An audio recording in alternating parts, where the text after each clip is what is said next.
조갑제 TV 시청자 여러분 안녕하십니까. 2023년 9월 17일 새벽 5시 46분입니다.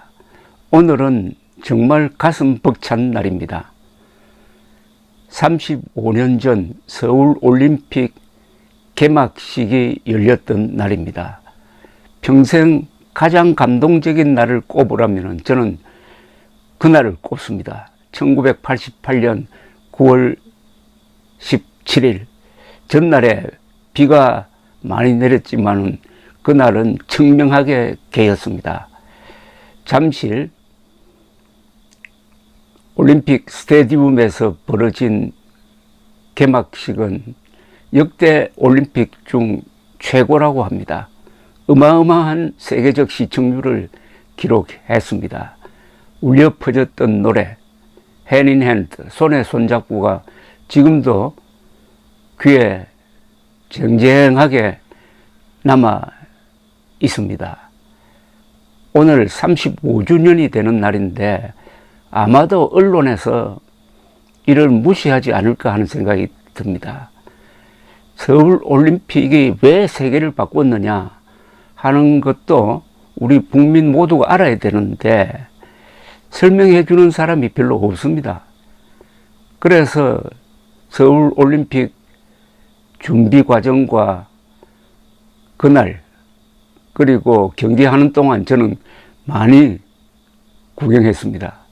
그리고 그 후에 노태우 정부가 어떻게 서울올림픽의 유산을 키워가지고 북방정책을 폈느냐, 또 서울올림픽 준비 과정에서 한국의 격렬한 민주화 운동이 어떻게 나중에는 평화적 정권 교체로 수렴되었느냐 하는 것을 현장에서 생생하게 기억했던 기자로서 오늘 새벽에 저라도 서울올림픽에 대한 설명을 할 의무가 있다는 생각이 듭니다. 벽을 넘어서라는 주제로 12년 만에 열린 온전한 올림픽이었습니다. 북한 정권은 이를 방해하려고 아웅산 테러, 대한항공기 폭발을 자행했으나 소련, 중국, 동독 등 공산권까지 참여하는 장대한 드라마를 연출했습니다. 그 이듬해 동구 공산권이 줄줄이 무너진 데는 서울올림픽이 준 충격이 한 요인이었습니다. 노태우 정부는 서울올림픽으로 구축한 외교 인프라를 이용을 해가지고 북방 정책을 펴서 헝가리를 시작으로 소련, 중국, 베트남과 수교해가지고 한국인의 활동 공간을 획기적으로 넓혔습니다. 서울올림픽 성공을 기원하는 한국인들의 마음이 결국은 민주화운동 세력과 집권 세력에 다 같이 자제를 강요를 해가지고 평화적 정권 교체로 가는 길을 열었습니다.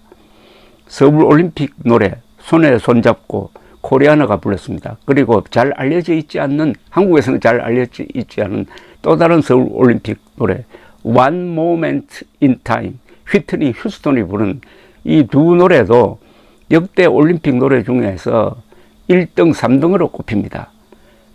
이런 서울올림픽을 성공시킨 세 주역은 전두환 당시 대통령, 노태우 후임 대통령, 그리고 박세직 조직위원장이었습니다.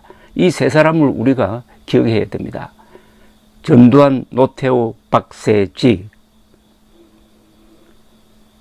우선 전두환 전 대통령은 1981년 국제올림픽위원회에 서울 개최를 신청하도록 결단했고 그 뒤에도 올림픽의 성공을 위해 거국적인 지원을 하도록 정부를 독려했습니다. 서울올림픽을 맨 처음 신청한 사람은 박정희 대통령의 명령을 받은 정상천 서울시장이었습니다. 그러나 11.6 사건을 맞아가지고 잊혀졌는데 이걸 다시 살려낸 사람이 전두환 당시 대통령이었습니다. 노태우 전 대통령은 서울올림픽 유치 작전을 지휘했습니다. 바덴바덴에서 열렸던 IOC 총회에서. 그리고 그 뒤에 올림픽 조직위원장으로서 일하기도 했으며 올림픽 성공 후에 북방 외교로 소련, 동구권, 중국과 수교하는 데 지휘자였습니다. 박세직 씨는 개최 시의 서울올림픽 조직위원장이었습니다. 서울올림픽이 역대 올림픽 중 가장 정확하게 효율적으로 운영되고 그리하여 흑자까지 남길 수 있도록 한 위대한 CEO였습니다. 이 세 분이 다 지금 고인이 되었습니다.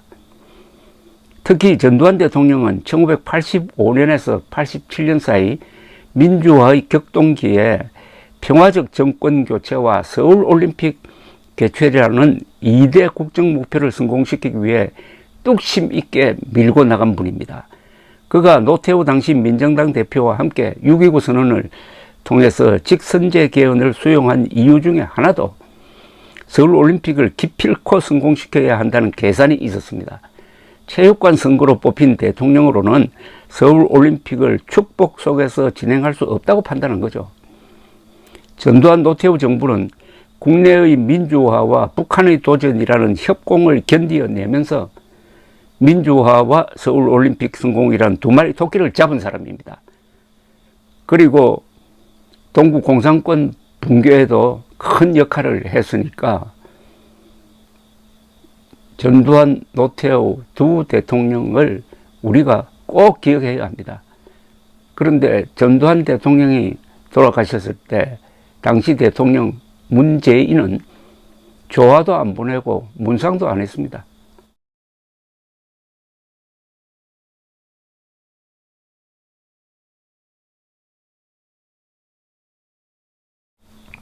전두환, 노태우 두 사람의 합작품이라고 볼 수 있는 6.29 선언은 지금까지 계속되고 있는 1987년 민주체제 제6공화국을 만들어내었고 우리는 지금 제6공화국 아래서 살고 있습니다. 배은망덕의 달인인 문재인도 제6공화국 대통령이었습니다. 그런데도 전두환 전 대통령에게 그렇게 모질게 대했습니다. 민주화와 서울올림픽은 운명적으로 묶여 있었습니다. 전두환, 노태우 두 사람은 서울올림픽에 관한 한 사심이 없었습니다.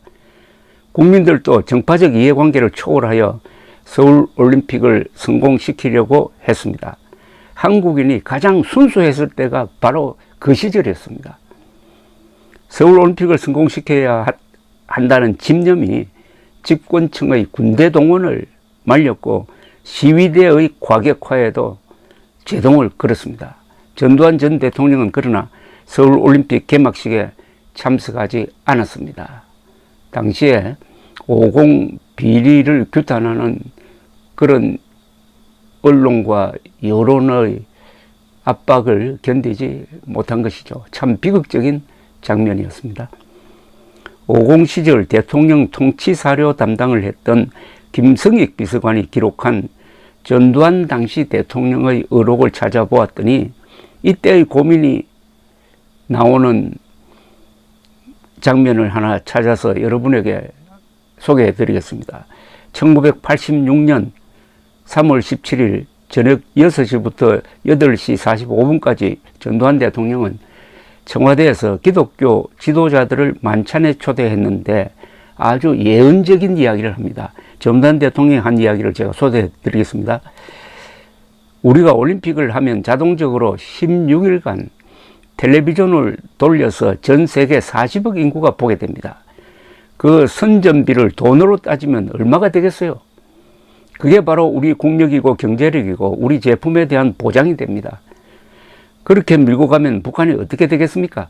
김일성, 김정일 체제가 무너집니다. 그걸 북한이 잘 알 겁니다. 자기네 체제를 유지하느냐 못하느냐 하는 기로입니다. 김정일이가 세습을 하려면 한국이 86 아시안게임, 88 서울올림픽을 못하게 해야 하고 그러려면 버마 랭군 테러식으로 게릴라를 집어넣는다든지 가만 안 있을 것으로 봅니다. 그래서 우리가 미국과도 협조해서 군경이 만반의 태세를 갖추고 있는 겁니다. 우리는 대통령이 스스로 자리를 내놓고 물러가는 것을 한 번도 못한 나라 아닙니까? 그래서 갈등과 불신도 있습니다. 동서고금을 두고 권력을 잡으면 내놓기가 힘들어요. 내가 해보니 그렇습니다. 나한테도 88 올림픽에는 마치고 가야지 그냥 가면 어떻게 하느냐 하는 미국 상원의원, 우리 야당 의원도 있었습니다. 나를 위해서 모든 정력을 쏟고 전쟁과 빈곤에서 탈피해서 우리 국민이 행복하게 살고 관세 안 받고 사는 위치로 올리는 게 내 소망입니다. 그렇게 해야 하려면 내가 헌법을 준수해야 헌법대로 권력을 넘기고 평범한 시민으로 돌아가는 게 민주주의 첫 걸음입니다. 평화적 정권교체의 전통을 만드는 것입니다. 나보고 군인 출신이다 뭐다 하는데 나도 나름대로 민주주의를 존중하는 사람이라고 나는 생각해요. 내가 집권한 후 학생들이 시끄러워도 치안을 경찰에 의해서 유지해 왔습니다. 군대를 동원해서 한 일이 없어요. 모든 문제를 힘이 아니고 순리로 하려고 무척 애를 써 왔습니다. 어떻습니까? 이런 전두환 전 대통령이 돌아가셨을 때 문재인이가 조화도 안 보내고 문상도 하지 않았다. 이거 용서할 수가 있습니까? 그 문재인의 이름은 목욕탕의 물 젖은 타일 위에 사인펜으로 쓴 이름에 지나지 않을 것입니다. 그러나 전두환, 노태우, 박세직 이 세 분의 이름은 화강암에 새긴 이름으로 영원히 기억될 것입니다. 감사합니다.